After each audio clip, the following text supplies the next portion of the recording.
Welcome to another edition of Talk City Greensboro, produced by GTN, featuring interviews and events happening around town. It's an easy way to stay in the know while you're on the go. Subscribe to Talk City on iTunes, Stitcher, Google Play, or SoundCloud so you can keep up with what's going on in Greensboro City government. I'm your host, Josh Johnson, and I am super excited to welcome back to our show a Talk City alumni and an awesome guest co-host. And on and on and on and on. My good friend, Michelle Gill-Moffitt is back. Thanks for having me. I'm so excited to be back with you. Well, it goes without saying that the rate of which technology is advancing these days is staggering. From mobile devices to PCs, so much of our everyday lives are dependent on fast, reliable connections and systems. Here at the city, we're lucky to have the best information technology team around, led by our new Chief Information Officer, Rodney Roberts, who's our guest today. Rodney, welcome. We're so glad to have you here. Thank you. Glad to be here. Thanks for coming, Rodney. Cool. And you guys are the best. The best. We are the best City of Greensboro IT staff. Yeah. In the city of Greensboro. Yeah, I didn't even hesitate when I wrote it. It wasn't like one of the best or among the best. The best. That's right. I mean, sometimes the truth is easy to tell. Yeah, it is. So for those who are unfamiliar, what exactly does a Chief Information Officer do?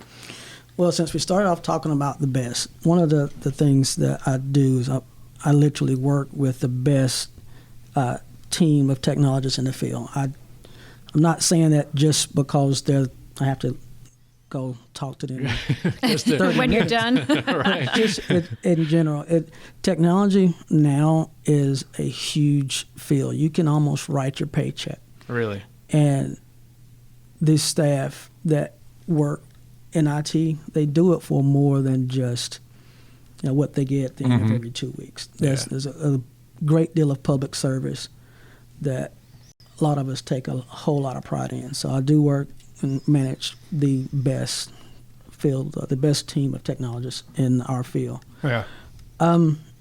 With that, we answer a lot of calls, not just from staff needing X things fixed, or I'm planning on doing this new podcast, so I need all the technology in place.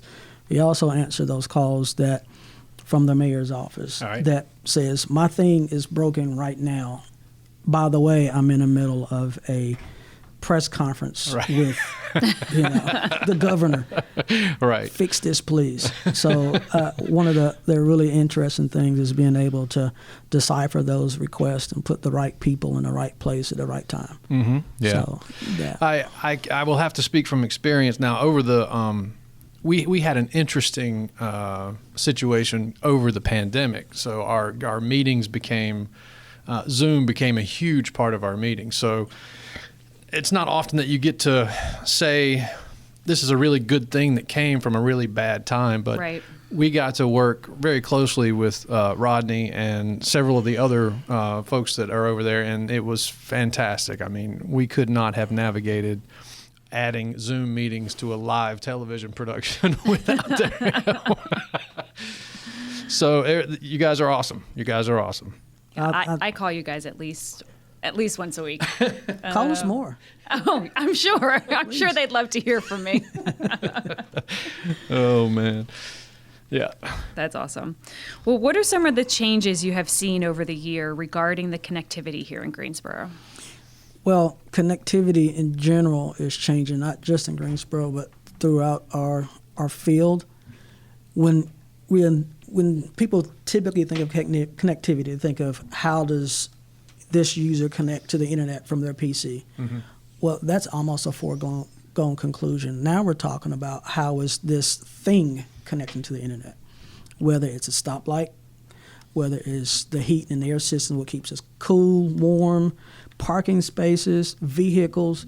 So connectivity is everywhere to everything, which is one of the really cool things that we have been experiencing over this, especially from the pandemic. We need to kind of be able to put an eye on things when there's no one physically there to put an eye on them. So that's a pretty big one. Yeah. Yeah. I mean, even your refrigerator's connected now, isn't it? Yeah. Which blows my mind, but is very cool. Yeah, that's really interesting. Like you say, like stoplights and, Yeah. How we pay for parking spots. Absolutely. And you don't really think about that. The average person doesn't think about that. You're like, well, it just happens. Yeah, and it's all And it doesn't managed just to, happen. like, that has rolled out and become, and it's been so seamless over the years that it's just become what we do. It's really quite impressive. Yeah, but people like Rodney have to make it happen. No, exactly.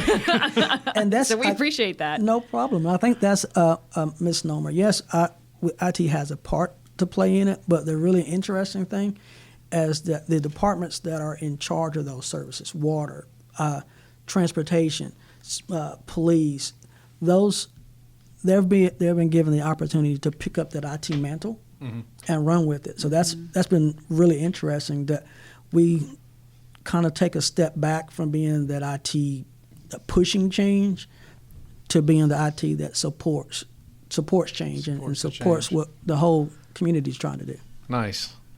Rodney, did you always want to be an IT guy? I mean, have you always been into tech? What do you love about, have you always liked it? I guess the easy answer would be yes. I've had been drawn to technology forever. The truth of that matter is, I got into technology at an early age because I was always breaking things, and not necessarily on purpose.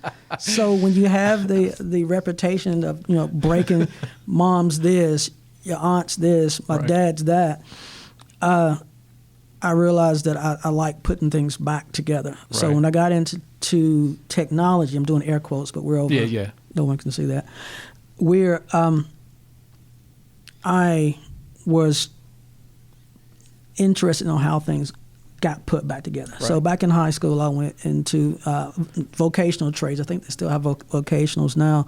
And that's where it moved from the mechanical, putting things back together, to the IT side, working on computers and working on programs. So from there, small town in Shelby, North Carolina. I actually got an opportunity to come to one of the best universities in North Carolina A&T State University. How did I know you were going to say that?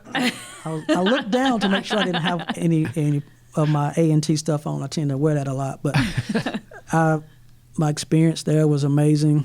And then just from there, I found what I loved.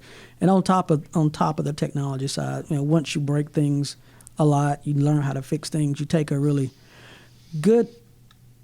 really feel well helping and serving people. So I like helping people. So that IT gives me the ability to do that.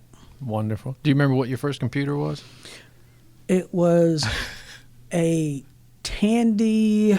I don't remember the actual model, but it was one of the ones that you put a tape in the back.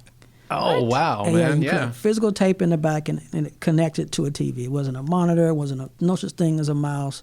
It was... Love it. I'm dating myself a little bit. The reason I asked is because my first one was a Tandy, although we did have a monitor, little small CRT orange monitor. It was heinous. But I loved it at the time. I have no idea what you two are talking about. It's because I'm like 25. Wait, did she just call us ancient? Yeah, I think she did. All right, Rodney, seeing how you're on the cutting edge of information technology, more than most of us, what is the coolest new tech that folks will have access to in the near future? I kind of talked about it a little bit. I'll change that. It's probably not the coolest tech because with government, we are not necessarily always on the cutting edge. So some of the things they cut their teeth in public. In the public, like you talk about the refrigerator and things of that nature. What I will say that we get to learn from those that go before. So the best things that I think's coming that we need to really focus on is kind of analyzing the data that comes from those things, Gotcha. like the refrigerators and the parking spots, and how to make the best use of that to make our citizens' lives a little better. Nice. Of course, we talked about the pandemic a little bit. One of the things that we're really leaning into is remote tooling. So VR, AR, augmented reality, virtual reality, things of that. How do you transpose yourself, from a classroom at workforce development into an actual learning and training and learning environment. So being able to work with departments like those on those technology initiatives is really cool. Holograms, man. Hologram. We need the holograms. That's where we need to go. That way you can actually project yourself in the classroom. Or project yourself at your desk. That's true. So I could be, It's a whole new remote work thing. Are you at your desk, MGM? Why, yes, I am. Can't you see me? Can't you see me? Exactly. Well, you talk about workforce development, and I think there's so many opportunities for technology to be Yeah. integrated into that, and that's really cool. Yeah, and over here they're using a VR right across the street, right, Yep, with you guys. at They the got a new- whole the new location. Yeah, they got a VR suite there where you can train for welding and all kinds of stuff. It's very cool. Yeah. That's Awesome. Well, man, it's been great to have you on the show. Thanks for coming. Keep up the good work, because we can't do nothing without you. If I was doing all the work, I'd say thank you. But again, like I said, it's not me that's doing the work. Oh, no, there's a lot I of know. people out there that keep this thing moving. You got a great team, man. You really do. They're good folks. We really enjoyed working with all of you. So congratulations. Thank you. I know you're going to do wonderful things. All right, thank you so much. Absolutely. Thanks for coming. I said thanks for having us. Thanks for having us, Thanks for Rodney. having It's been good to be on your show. Welcome to my nice space. Lost my game. Stay tuned in weekly by subscribing to Talk City Greensboro on iTunes, Stitcher, and Google Play. And don't forget, you can download Talk City from SoundCloud. That's it for the week. Thank you for tuning in to Talk City. Be sure to watch GTN, your official source for news and information about the city of Greensboro. GTN is available on Spectrum Channel 13 AT&T U-verse Channel 99. and North State Channel 31. GTN also streams live on Roku and the city's website at greensboro-nc.gov.